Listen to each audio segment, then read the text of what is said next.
The rain had just stopped when the call came through.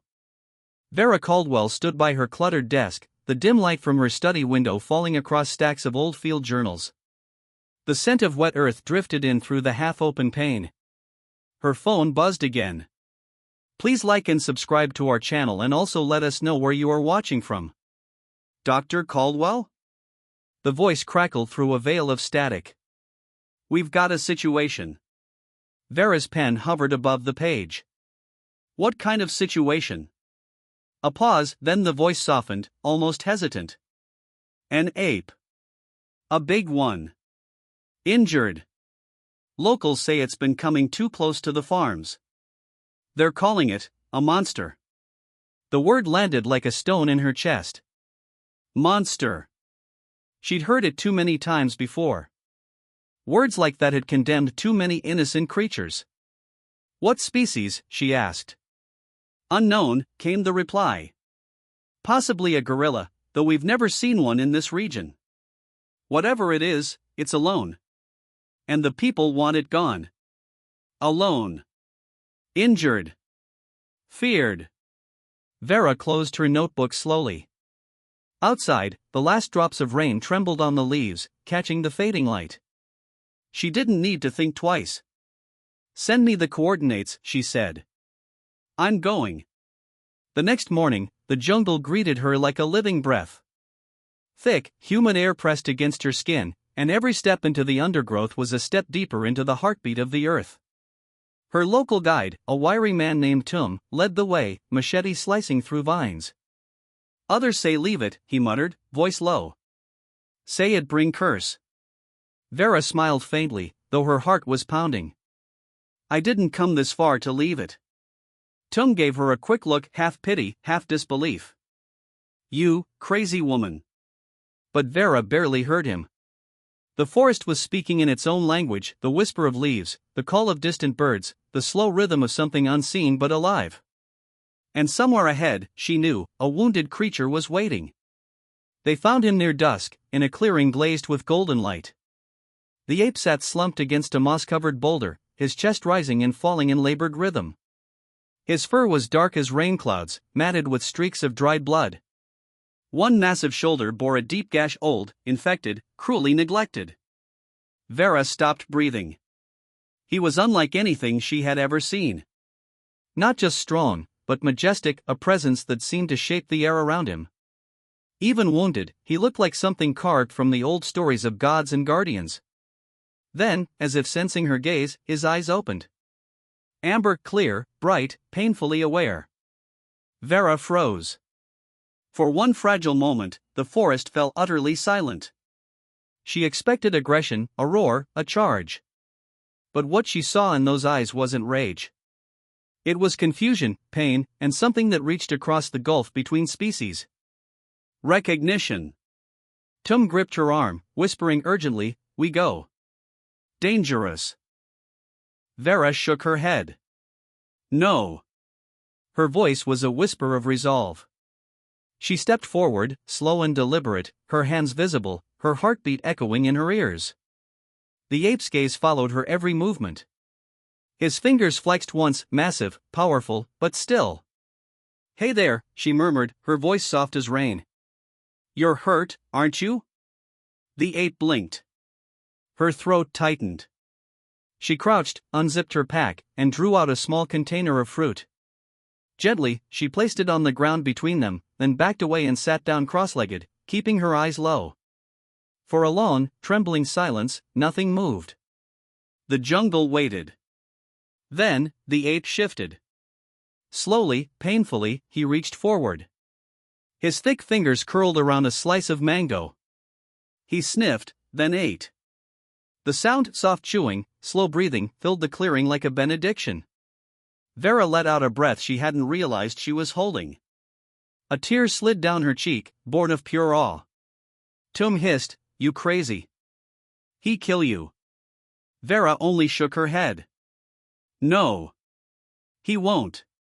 Because she knew, instinctively, completely, that this was not the story of a scientist and a specimen.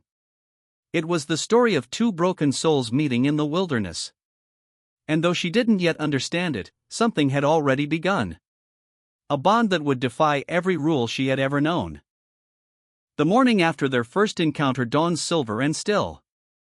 The forest lay hushed beneath a veil of mist, the air cool and heavy with promise. Vera crouched at the edge of the clearing, her notebook resting on her knees. The ape, she still didn't know his name, but she had begun calling him Kale in her notes, was awake, watching her from a distance. His wound looked cleaner, the bleeding had stopped. He sat among the roots of an old tree, massive arms folded loosely across his chest, his gaze unblinking. Vera spoke softly, not expecting a reply. "Good morning, Kale. You slept better, didn't you?" Her voice sounded strange in the quiet, a single human thread in a tapestry of rustling leaves. She took out a canteen, poured some clean water into a shallow bowl, and set it between them. Kale tilted his head, curious. His nostrils flared as he sniffed the air, then, slowly, he moved closer. His fingers brushed the edge of the bowl, careful, deliberate. He drank. A soft smile curved Vera's lips. She scribbled in her notes, Day 2. Minimal aggression. Shows comprehension. Approaching without hostility. But what her notes didn't capture was the way her heart swelled at the sight of him, so powerful, yet so gentle. Hours passed. She spoke to him as she worked, her voice weaving through the trees like a lullaby. She told him about her work, her city apartment, the people who never understood why she preferred animals to humans. He listened. Always listening. By noon, he had moved a few steps closer. When she extended another offering, a banana this time, he didn't wait for her to retreat. He reached out, his hand grazing hers as he took it. The touch was brief. But it felt electric. Her breath caught. For the first time, she noticed the fine texture of his fur, the warmth of his skin beneath. Their eyes met again. No fear this time, only quiet acknowledgement. And for a fleeting second, Vera wondered if he understood her as much as she longed to understand him. As the sun slipped westward, she rose to leave. Kale watched, then unexpectedly rose too. He took 2 slow steps forward and placed something at her feet. A flower. Crushed at the edges, but offered with care. Vera's heart broke open in that moment. She knelt, took the flower, and whispered, "Thank you." He blinked once. Then he turned and vanished into the forest's emerald veil. That night, Vera sat outside her tent, the flower beside her. The jungle hummed with distant life, but all she could hear was his breathing, imagined, remembered, echoing softly in her mind. Something wordless had passed between them that day. Not quite language. Not yet love. But it was the beginning of both. The forest breathed differently that morning, slower, softer, as if the world itself had paused to listen. Mist clung to the canopy, curling like ghostly ribbons through the trees. The air was cool against Vera's skin, but inside her, a warmth was growing she couldn't explain. Kale hadn't appeared at dawn as he usually did. She waited by the clearing with her notebook closed, her mind too restless for words. She tried to tell herself he was simply foraging deeper in the forest. But a knot of worry tightened in her stomach. Then she heard it.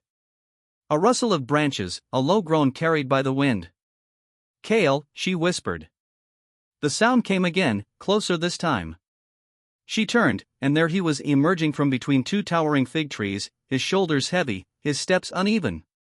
The wound on his shoulder had reopened, the dried blood now darkened by fresh crimson. "Oh no," she breathed. She dropped her pack and stepped forward instinctively, then froze. He was in pain, and pain could turn even gentleness into fury. Kale's breathing was ragged.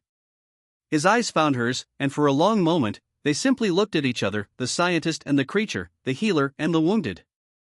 The forest around them seemed to fade until there was only that gaze, that silent understanding. Slowly, Vera raised her hands to show she meant no harm. "Let me help you," she murmured. Kale blinked, head tilted, as if the tone, not the words, was what reached him. She moved carefully, every step measured. He didn't back away this time. When she knelt beside him, she could feel the heat radiating from his massive body, the faint tremor of his breath. Her fingers trembled as she reached for her med kit. The wound was worse than she feared, a deep gash cut by what looked like metal. A trap, perhaps. Or a bullet. She swallowed hard, anger rising like bile. Humans had done this. "I'm sorry," she whispered, though she knew the apology wasn't enough. Cale's gaze softened. He didn't pull away when she pressed the disinfectant against his skin. He flinched, a low growl rumbling from his chest, but didn't strike.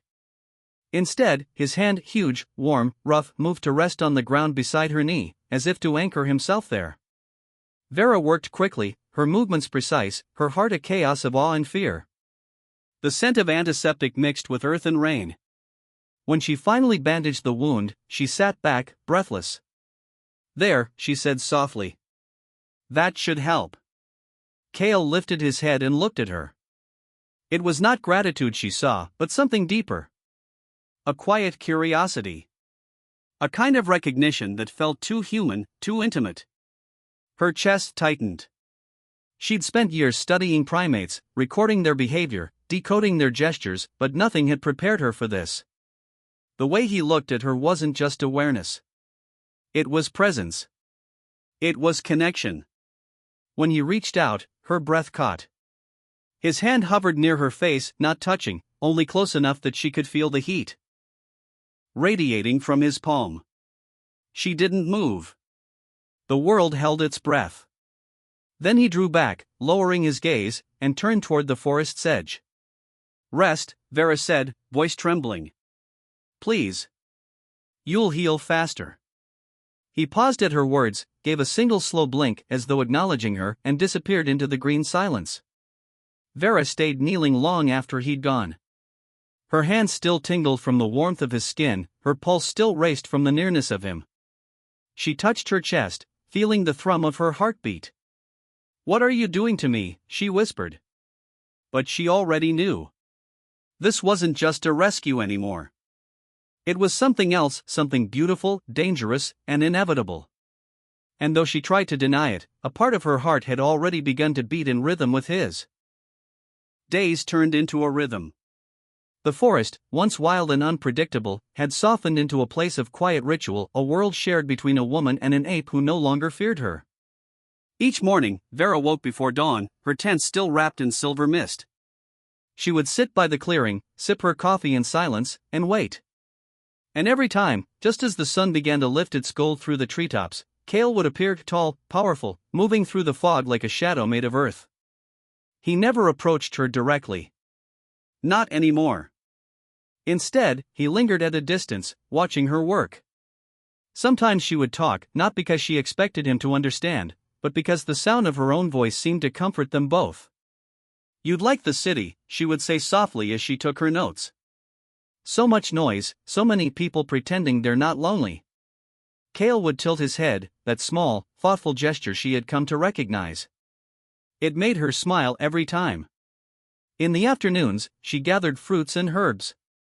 He followed, never closer than a few steps, but always near enough that she felt his presence. When she struggled to reach high branches, Cale would step forward, pluck the fruit easily, and hand it to her with surprising gentleness. "Thank you," she'd whisper each time. And each time, he'd give a slow blink, his version of acknowledgement, she thought. They began to understand each other's rhythms, the way she would hum softly as she catalogued samples, the way he would grunt low in his chest when something startled him. She learned his moods, the deep rumble that meant calm, the short bark that meant warning. He learned hers, the quiet tone she used when afraid, the light laugh that meant peace. It was communication without language. A dialogue carved from patience and instinct. One afternoon, while sketching in her notebook, Vera noticed Cale sitting across the stream. He was staring at the water, utterly still. She followed his gaze and saw their reflections side by side, her small figure beside his massive form, human and ape sharing the same sky, the same silence. She lifted her hand and waved slightly. He mirrored the motion. And for a moment, it felt as though the world had narrowed to that single gesture, two beings bridging the impossible distance between them. Later that night, when a distant thunder rolled through the valley, Vera found herself whispering to the empty dark, "You're not just an animal, are you?" The forest answered only with the hum of insects. Yet she could feel him near, the faint rustle of leaves, the breath of something powerful and kind lingering in the air. By now, she no longer thought of Kale as a subject of study. He had become something else. A presence that steadied her. A soul she spoke to when the loneliness became too heavy to bear. And somewhere in that quiet, invisible space between them, something tender began to take root, a language that needed no words, and a bond that could no longer be explained. She was no longer just his rescuer. And he was no longer just her patient. They were two hearts learning to speak in silence, and both were finally being heard. It began with a whisper. A distant rumble that rolled across the valley like an old memory waking. The air grew heavy, the kind of stillness that presses against the skin before the world breaks open. Vera was late returning to camp that evening. The forest canopy had darkened far too quickly, swallowing the light into its thick green throat. She tightened her jacket around her shoulders, glancing up at the sky through the cracks of leaves. The first drops began to fall, soft, uncertain, like testing fingers. "Just a little farther," she murmured, her voice trembling from both cold and exhaustion. She had been collecting plant samples downstream when the weather turned. The path was slick now, the earth greedy for her boots. Another rumble, closer this time. The forest animals knew before she did. The birds went silent. The frogs stopped calling. The jungle's heartbeat faltered.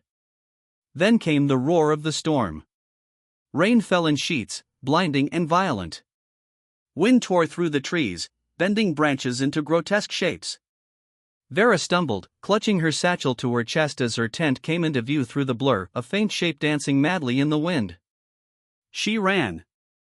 Her hands reached for the tent poles, trying to hold them, but the canvas ripped open like a wound, snapping away into the storm. "Damn it," she gasped, blinking through the water. Lightning cracked, close, so close she felt the air split. The ground shook beneath her feet. And then, through the chaos, she heard it. A low, booming cry that cut through thunder itself. Her heart leapt. Kale? Another flash of light, and for a split second, she saw him. Towering among the trees, his fur slick with rain, eyes catching the lightning like molten gold. "Kale," she cried out, staggering toward him. He moved faster than she could see, crashing through the undergrowth with a force that felt like the storm had taken form. When he reached her, he stood between her and the wind, his massive frame blocking the debris that flew through the air. The world around her blurred, all she could see was him, wild, fierce, and yet calm. Protective. Lightning struck a tree nearby, the sound splitting the sky. A branch came crashing down toward her, but Kale moved before she could even scream. He caught it with one arm, flung it aside, and turned back to her with a deep growl that wasn't anger, but warning. He was shielding her. Vera sank to her knees, tears mixing with rain. "It's okay," she whispered, though her voice broke. "It's okay, I'm safe. I'm safe now." Kale's breathing was loud and heavy. He knelt too, lowering himself until their eyes were level. The rain poured over both of them, but she no longer felt the cold. His hand, massive, trembling slightly, reached toward her. She hesitated only a heartbeat before pressing her palm against it. The world fell away. There was only that touch, human and beast, warmth against warmth in a storm that could have erased everything. He leaned closer until their foreheads met, the gesture so careful it shattered her. She could feel his breath, steady now, mingling with hers. "Thank you," she whispered, voice trembling like a prayer. "You saved me."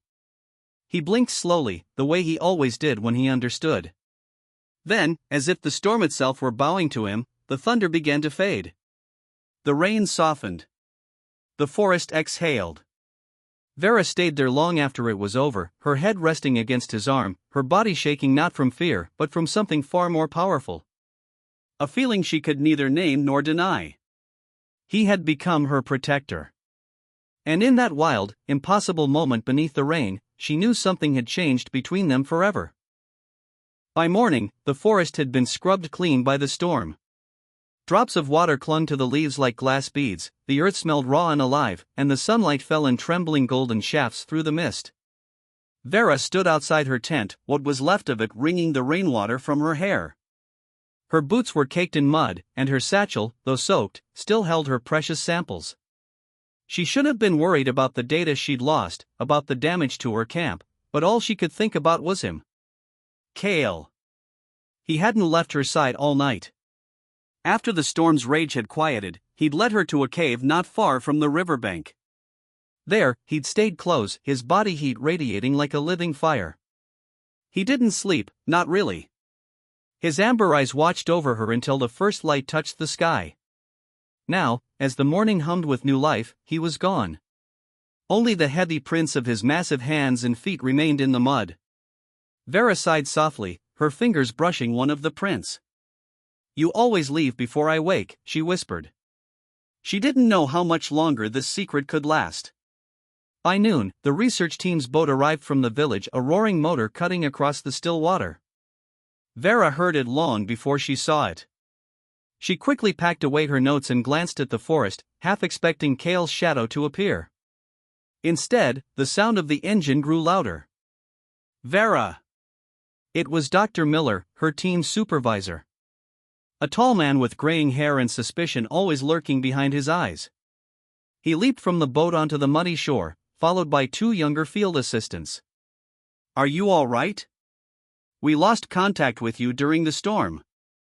"I'm fine," she replied, forcing a smile. "Just some damage to the camp. I'll rebuild." Dr. Miller's eyes swept over the wreckage. "You shouldn't be out here alone. This region isn't stable. The report said something about large primates in the area?" Her heartbeat faltered. "Just the usual species. Gorillas, maybe chimpanzees moving through, nothing unusual." "Nothing unusual?" He frowned, stepping closer. "Because one of the locals swore they saw you walking beside a massive ape 2 days ago." Vera froze. The assistants exchanged curious glances. She laughed it off, too quickly. "Oh, you know how rumors spread. The locals call any shadow a monster." But Dr. Miller's expression didn't soften. "Be careful, Vera. Whatever's in these woods, it's not meant to be tamed." He turned to instruct the others, but the words lingered, heavy as thunder in her chest. That night, Vera sat by the fire she'd managed to rebuild. The jungle around her was alive with chirps and rustles, yet somehow lonely. She couldn't help scanning the tree line, searching for the faint glimmer of amber eyes. "You shouldn't be tamed," she murmured to the dark, echoing Miller's warning. "But what if I'm the one being tamed?" Something shifted in the shadows. Something shifted in the shadows. Her breath caught. She stood slowly, heart racing. "Cale?" He stepped forward, silent as mist, his presence both wild and soothing. The firelight flickered across his chest, his shoulders glistening with the sheen of recent rain. In his hand, he carried something, a cluster of wild orchids, purple and delicate. Vera's throat tightened. "You brought these, for me?" He didn't answer, of course. He simply extended the flowers toward her, his eyes searching hers with an intensity that made her knees weak. She took them carefully, her fingers brushing his. "They're beautiful," she whispered. "Thank you." For a moment, they stood in silence, the woman and the beast, bound by something that had no words. Then Cale turned toward the forest, pausing only to look back once before disappearing into the trees. Vera held the orchids to her chest. Outside, the jungle sang its ancient songs, but all she could hear was the echo of Dr. Miller's voice. "Whatever's in these woods, it's not meant to be tamed." And yet, deep inside her heart, she wondered if love itself was ever meant to be. The days that followed passed like fragments of a dream, quiet, trembling, and half wild. The forest seemed to breathe with her now, its rhythm matching her pulse. Every morning, the light would spill through the canopy, and Vera would wake to find signs of him. A broken branch. Footprints near the riverbank. A single orchid resting on a flat stone outside her tent. Cale was watching her. Not as a predator stalks prey, but as something ancient, curious, and inexplicably gentle might watch the world it can't yet name. That morning, she set out early, carrying her notebook and a small basket of fruit. The air was cool and heavy with mist. Somewhere in the distance, the haunting call of a hornbill echoed through the trees. "Kale," she called softly, her voice swallowed by the green silence. "I brought something for you." She didn't expect him to answer. He never did. But he appeared slowly, like a thought taking form, from behind a curtain of vines. His fur glistened in the dim light, his shoulders broad enough to make the trees seem smaller. Yet his eyes, those soft, human eyes, held only calm. Vera smiled, lowering herself to the ground. "I think we need to talk," she said lightly. "Or, at least, I'll talk, and you'll listen." She pointed to herself. "Vera." Then she tapped her chest again, slower. "Vera." Kale's head tilted. He made a low, thoughtful grunt, his brow furrowing as if studying her lips. Encouraged, she pointed to him. "Kale," she said softly. "Kale." He blinked, his massive chest rising. Then, hesitantly, he touched his own chest with one hand. "Kale," she repeated, smiling wider. A pause. A faint rumble left his throat. Not quite her name, not quite a word, but something close. She gasped, joy lighting her face. "Yes. Kale." The sound startled a few birds from the branches above, but Kale didn't flinch. He was still watching her, eyes bright with something that looked a lot like pride. Over the next few days, they built a fragile language, half gestures, half glances. A shared world of signs. When Vera pointed at her notebook, Kale would crouch close, peering at the shapes she drew: circles, trees, stars. Once, she drew the outline of two figures, one human, one ape. When he touched the drawing of himself, she added a heart between them. Kale stared at it for a long time. Then, with slow deliberation, he touched the heart. Vera's breath trembled. "You understand," she whispered. A quiet hum escaped him, low and deep, almost like a sigh. He reached toward her, but stopped short, his fingers hovering inches from her cheek. His restraint felt more intimate than any touch could have been. That night, she could barely sleep. The forest pulsed with insects and the rush of the river, but her thoughts were louder still. What was she doing? Was this science or madness? Compassion or the start of something forbidden? She rose before dawn and found him again by the water's edge, sitting with his reflection shimmering in the current. She approached quietly, sitting beside him. For a moment, neither spoke. Then Kale turned to her. His hand, massive, scarred, trembling, lifted toward her face. She didn't move away. His fingers brushed her jaw, the gentlest touch she had ever known. It wasn't ownership. It wasn't dominance. It was reverence.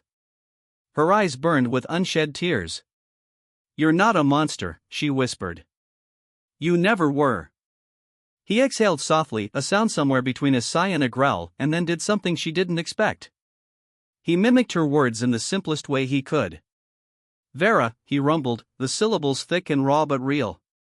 Her heart broke and healed in the same instant. The forest, the river, the world, everything fell silent around that sound. The forest slept early that night. The rain had eased, and a pale moon hung low over the canopy, its light slipping through the leaves like silver breath. Vera sat beside a small campfire, feeding it with dry twigs. The flames danced and hissed softly, throwing warm shadows across her face. Kale sat a few feet away, cross-legged, his eyes fixed on the fire with quiet fascination. The glow painted his fur in shades of bronze and ember. He seemed both ancient and childlike, an old soul rediscovering wonder. Vera broke the silence first. "I used to be afraid of silence," she said quietly, staring into the fire. "I grew up in a city that never slept. Cars, voices, sirens, even at midnight, there was always something." Kale tilted his head, listening. "I thought noise meant life," she continued. "When it all stopped, when I lost them. I didn't know what to do with the quiet." Her voice trembled, but she didn't stop. "My husband and I were field biologists. We worked in the Congo once. He believed in saving the wild. More than anyone. But one day," she paused, her throat tightening, "one day, he didn't come back from the forest. A landslide. Just gone. The fire cracked. Kale made a low, mournful sound, deep in his chest. It wasn't speech, but it carried empathy, weight, understanding. Vera looked up at him, her eyes glassy. After that, I couldn't stand being around people. Everyone wanted to talk, to make sense of it. But the truth is, she smiled faintly through her tears, some things you don't make sense of. You just keep breathing. Kale shifted closer, his massive frame lowering slightly. The firelight reflected in his eyes like small suns. I came here because I thought I could save something, she said. Maybe if I fixed enough wounds out here, I'd forget mine. Kale reached out, hesitant, reverent, and laid his hand gently against her shoulder. His touch was warm, steady. Not pitying. Just there. For a long moment, they stayed like that, two creatures from different worlds, bound by the same ache. Vera laughed softly through the quiet. I'm sorry, I'm rambling to an ape. Kale blinked, then let out a low grunt that sounded suspiciously like a chuckle. Her smile widened. You understand more than you let on, don't you? He tilted his head again, then mimicked her earlier gesture, pointing to himself. Kale. She nodded, heart swelling. Yes. Kale. Then he pointed to her. Vera. Her breath caught. His voice was softer this time, deliberate. The way he said her name wasn't just imitation, it was affection. Something in her chest broke open. Without thinking, she reached for his hand. His fingers dwarfed hers, but they folded together perfectly, fragile human warmth lost inside the strength of a creature who could crush stone but chose gentleness instead. The fire crackled louder, as though sealing their secret. For the first time in years, Vera didn't feel alone. And Kale, staring into her tear-streaked smile, made a low, soothing rumble, almost a purr. It was his way of saying what words couldn't. You are safe. You are seen. You are not alone anymore. The morning came too bright, too still. The air had a sharpness to it that Vera couldn't name, a quiet that didn't belong to peace but to waiting. The jungle, usually alive with chatter, seemed to be holding its breath. Vera woke to the sound of distant movement. Branches cracking. Voices. Human ones. She froze. For a second, she thought it might be her imagination, the echo of dreams too close to memory, but then she heard it again. A shout, faint and muffled by the thick green. Her pulse quickened. No, not yet, she whispered to herself as she slipped out of her tent, barefoot in the damp earth. The voices came from the south ridge, the direction Kale often roamed in the early hours.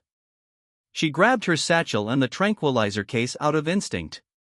Not to use it, but to protect him from anyone who might. By the time she reached the edge of the clearing, the mist had begun to lift. She saw them, 3 men in khaki uniforms, rifles slung across their backs, boots trampling through the underbrush like they owned the world. One of them carried a radio, another, a camera. Jesus, Vera breathed. Poachers? Rangers? Her mind raced. If they were rangers, they were far from any official post. If they were poachers, her stomach twisted. The men paused near a cluster of tracks, massive imprints pressed deep into the mud. One of them knelt, running a finger over the shape. Big, he said. Real big. Whatever it is, we catch it, we're rich. Her blood went cold. Kale. A rustle behind her made her turn. He was there, part shadow, part ghost, watching from between the trees. Kale's eyes were sharp, alert, his nostrils flaring as he caught the scent of strangers. Kale, she whispered, hurrying toward him. You can't go near them. He growled low, chest vibrating with warning. His gaze darted toward the men again, then back to her. She knew that look, protection, not rage. They'll hurt you, she said, her voice shaking. Please. Trust me. For a heartbeat, it seemed he would listen. But when the men's laughter broke through the forest, Kale's muscles tightened. He turned, ready to confront them. Vera grabbed his arm, her hand tiny against the dark strength of his forearm. Kale, stop. He looked down at her, eyes blazing. For the first time, she saw the wild part of him unrestrained, the guardian and the beast tangled together. "Please," she whispered. "Don't give them a reason to fear you." Her words cut through him. Slowly, painfully, he lowered himself back into the shadows, breathing heavy and uneven. Vera's chest ached. She crouched beside him, her hand on his shoulder. "I'll handle this," she said. Then she straightened her back and walked into the open. The men turned sharply. "Hey, who the hell are you?" one of them barked. "I'm Dr. Vera Caldwell," she said, her tone even but laced with warning. "This is protected land. You're trespassing." They exchanged wary glances. "We're following reports of a dangerous animal." One replied. "Big primate. Killed livestock." "That's false," she said, stepping closer. "The animal you're talking about is injured and under rehabilitation. My supervision. You're not authorized to be here." The man with the radio squinted. "You're alone out here?" Her heart pounded. "I'm not," she said softly. "And I suggest you leave before you find out how not alone." Something in her tone, steady, quiet, almost feral, unnerved them. After a tense moment, they muttered curses, spat into the dirt, and turned away, their boots fading into the forest's throat. Only when the last sound vanished did she turn back. Cale was still there, half hidden in the brush, watching her. She smiled shakily. "See? We're fine." But Cale didn't move. His gaze was fixed not on her, but on the path the men had taken. His hands clenched, his shoulders rising and falling in quiet fury. When he finally looked at her again, the fire in his eyes had dimmed, replaced by something heavier. Fear. Not for himself. For her. That night, Vera couldn't sleep. Every whisper of whine through the tent made her flinch. She found Cale outside, sitting under the moonlight like a statue carved from night itself. She sat beside him. "They'll be back," she said softly. He didn't answer, only glanced down at her, eyes glinting in silver. "Cale," she whispered, "I don't care what they think you are. You're not a monster. You're the only thing in this world that still feels real." He reached out, brushing a lock of hair from her face with a tenderness that shattered her. And though the forest was alive with distant echoes, in that fragile moment, they belonged only to each other, two hearts bound by something neither of them could explain, waiting for the world to decide what to do with their secret. For 3 days, the forest held its breath. The men didn't return, but their presence lingered like a scent that wouldn't wash away. Vera could feel it in the soil, in the way the birds avoided the southern ridge, in the silence that replaced the laughter of monkeys. The jungle was watching, waiting. Cale had grown restless. He no longer slept near her tent but moved along the perimeter of her camp, always listening. Each crack of a twig, each echo of movement made his muscles tense. His protectiveness, once tender, had turned into vigilance. And Vera, she was afraid. Not of him. Never of him. But of what would happen if the world found out about him. That afternoon, she sat by the riverbank, her notebook open on her knees. The pages were damp from humidity, the ink slightly smeared, but her words flowed anyway, half confession, half defiance. "He's unlike anything I've ever seen. Stronger than a gorilla, but more deliberate than any primate. His understanding goes beyond mimicry. He knows empathy. He recognizes emotion. He dreams. He is not a beast. He is a being." She stared at the words for a long time, then shut the notebook. Her heart pounded with the truth of it. But the scientist in her whispered back, "If you publish this, they'll come for him." And they would. They always did. A rustle of leaves pulled her from her thoughts. Cale emerged from the forest, carrying something in his hand, a piece of torn fabric. Khaki. Human. Her breath caught. "Where did you find that?" He dropped it at her feet, nostrils flaring, his chest rising and falling. He made a low growl deep in his throat. "They're close," she murmured. "They came back." Cale's growl deepened. He turned, eyes scanning the tree line as though daring the shadows to move. Vera stepped forward, placing her hand against his chest. Kale. Listen to me. You can't fight them. You have to trust me. But his eyes, those beautiful, furious eyes, were filled with a knowledge she couldn't erase. The world would never trust him back. That night, she couldn't focus. Every flicker of the campfire felt like a signal. Every crack of wood, a warning. She packed her journal, the hard drives, and her field notes. The rational part of her said she was preserving her work. The truth was simpler. She was preparing to run. The next morning, she climbed the hill behind the camp, where the forest opened to a view of the valley. The mist rolled like waves below her, and the rising sun painted the leaves gold. It was beautiful, the kind of beauty that hurt. Kale followed silently, his presence vast and quiet beside her. When she looked at him, she saw not a specimen, not a discovery, but a life she had come to love more deeply than she thought possible. "They'll never understand you," she said softly. "They'll study you, cage you, make you something you're not." He watched her, unreadable, his breath steady. "I can protect you," she continued. "But only if we leave." Kale stepped closer, lowering his head slightly. The wind lifted his fur, glinting in the sunlight. He reached out and pressed a hand, his enormous, scarred hand, against her heart. Her breath hitched. "I'll go," she whispered. "Anywhere. As long as it's with you." He didn't speak, but the look in his eyes said everything. In that gaze was understanding. Promise. And love, raw, impossible, and pure. But below, in the valley, movement stirred. The glint of metal. The hum of engines. Vera turned, and her blood froze. Trucks. Radios. Cameras. Humans. They had found her camp. "Kale," she said, voice cracking, "we have to move. Now." He glanced down at the noise below, then back at her. For the first time, fear flickered in his golden eyes, not for himself, but for her. Vera grabbed her pack and ran. Kale followed, silent as thunder before the strike.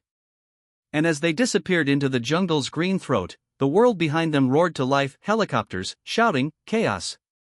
The hunt had begun. The jungle had never sounded like this before.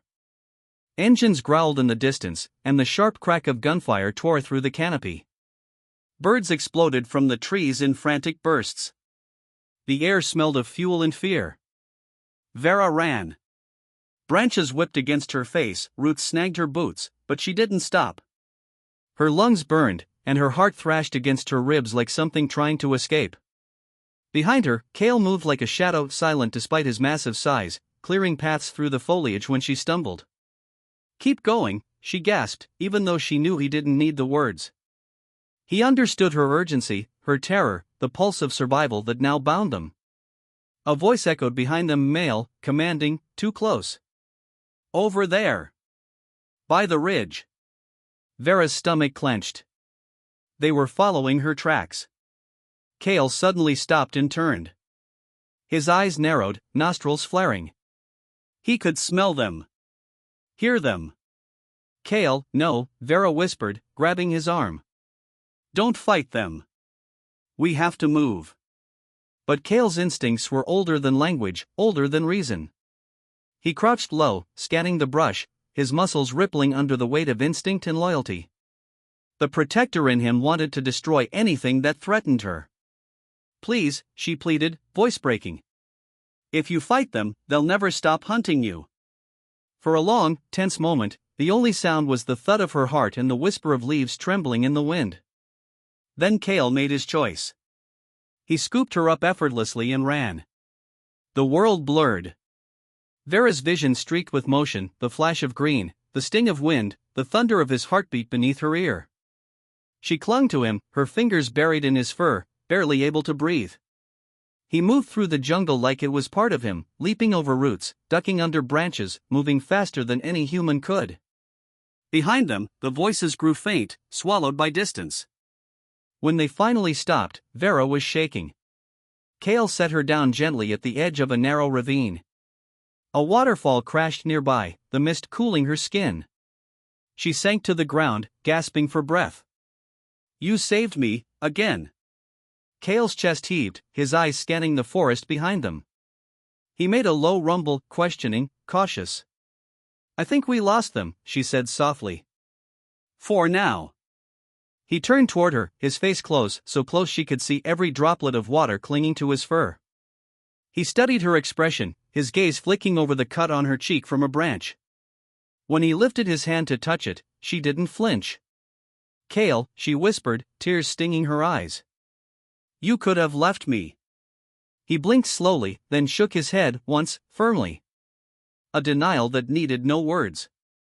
Vera smiled through the tears. "You're too good for this world." They stayed there through the afternoon, hidden in the mist. Vera dressed his wounds from the branches that had grazed his arms, her hands gentle, almost trembling. Every touch between them had changed, less caution, more certainty. When she pressed her hand to his chest to check his breathing, he caught her gaze and didn't look away. There was something in his eyes now that mirrored her own, a quiet devotion neither of them had asked for, but both had chosen. As night fell, they made a small camp beneath a curtain of moss. The forest seemed to hum around them, alive and aware. Vera leaned back against a rock, exhaustion finally claiming her. Kale sat near the entrance, always listening, always watching. Before sleep took her, she whispered, "If they find us again, I won't let them take you. Even if it means never going back." Kale turned to her, his silhouette carved by moonlight. Slowly, he placed his hand over his heart and then pointed to her. Her breath caught. "I know," she murmured. "Me too." And as the jungle cradled them in its vast, secret silence, Vera realized that this was no longer just a rescue. It was a love story written in fear, in freedom, and in the space between two beating hearts that had found each other in a world that could never understand. The morning mist clung to the valley, veiling the sanctuary in a silver dream. Vera stood on the footbridge over the stream, her hands gripping the wooden railing as if it could steady the whirlwind in her heart. In the weeks since Argo's recovery, their bond had deepened beyond logic or language. He no longer flinched when she touched him, he would reach for her hand, fingers gentle yet curious. They had fallen into a rhythm, her tending to plants and animals, him watching over her like a silent guardian. That morning, as the mist thinned and sunlight spilled through the trees, Argo appeared from the shadows. His massive form seemed carved from the forest itself. He approached her slowly, his eyes, those impossible, human eyes, soft and searching. Vera turned toward him. "You've been following me again," she teased, though her voice trembled. Argo tilted his head, as though he understood. Then he reached out, brushing a strand of her hair away from her face. His touch was tender, reverent. The world stilled. Argo, her voice was a whisper, her breath catching as she looked up at him. "You shouldn't." But he didn't move away. He stayed there, studying her face with a gaze full of something ancient and aching. It wasn't the look of an animal. It was the look of someone who knew what it meant to lose and to love. Vera's heart raced. She had spent her life saving creatures from cages, yet she had never felt this unspoken connection that transcended species, fear, or reason. It terrified her. It thrilled her. A leaf drifted between them, landing on the bridge. Argo's eyes followed it, then met hers again. He made a low, rumbling sound, a sound she had come to recognize as trust. Vera smiled faintly. "I don't know what we are," she said softly, "but I'm not afraid anymore." She reached out and rested her palm against his chest. His heartbeat thundered beneath her hand, steady and alive. For a moment, they simply existed, woman and ape, rescuer and rescued, standing on a bridge that connected two worlds neither had known could touch. High above, the forest canopy parted, and a single ray of sunlight crowned them both. And though no words were spoken, something unbreakable was formed that morning, something neither time nor the wild could ever undo. Night descended upon the sanctuary like velvet, soft, warm, and full of unspoken secrets. The forest hummed with life, the rhythmic chirp of crickets, the sigh of the wind through bamboo, the faint calls of owls hidden in the branches. Vera sat by the fire pit outside her cabin, her knees pulled close to her chest. The flames painted her face in gold and amber, their reflections dancing in her eyes. Across from her, Argo sat in the half-darkness, the firelight tracing his massive silhouette. He watched her with quiet fascination, his dark fur glowing faintly in the flicker. For a long while, neither spoke, though words were never really part of their language. Vera broke the silence first, her voice low and tender. "When I found you, I thought you wouldn't survive." Argo's eyes flickered in the light. He let out a deep sound, something between a sigh and a hum. She had learned to read his emotions in these sounds, the sadness, the comfort, even humor. This one meant gratitude. "I wish you could tell me what happened before," she said, her eyes glistening. "Who hurt you? Who took your freedom?" He looked down, his broad shoulders rising and falling. Then, slowly, he reached into the ashes beside him and drew a small circle on the ground, enclosing it with his finger, a sun, perhaps, or a world. Vera smiled softly. "The world?" Argo met her gaze and nodded once. Her throat tightened. "Yes, the world can be cruel. But it can also give back what it takes." The fire crackled between them, the air thick with emotion.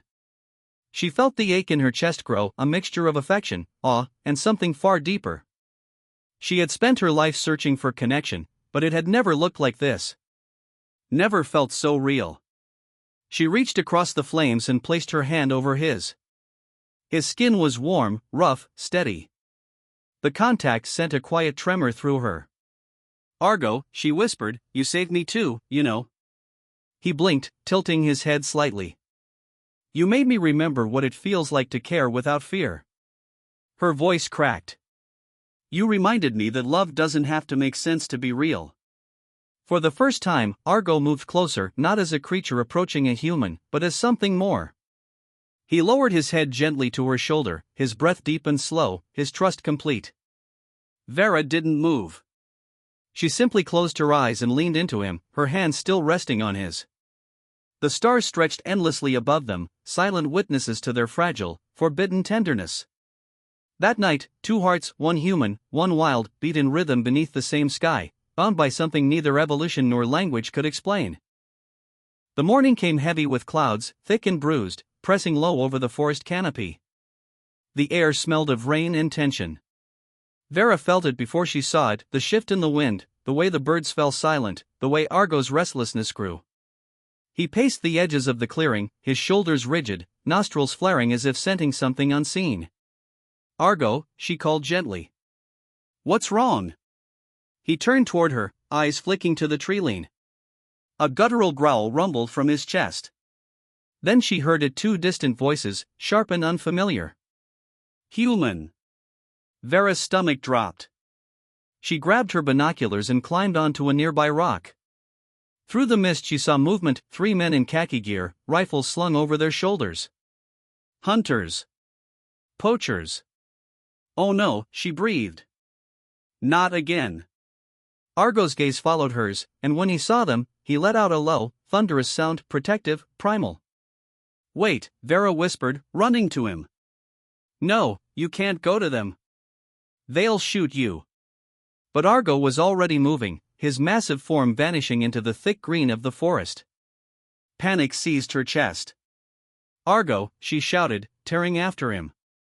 Branches whipped her arms and face, the mud pulling at her boots. The storm finally broke, sheets of rain slicing through the leaves. Thunder rolled overhead like a warning. When she reached the clearing, she saw chaos. Argo stood before the men, chest heaving, towering like a god of the wild.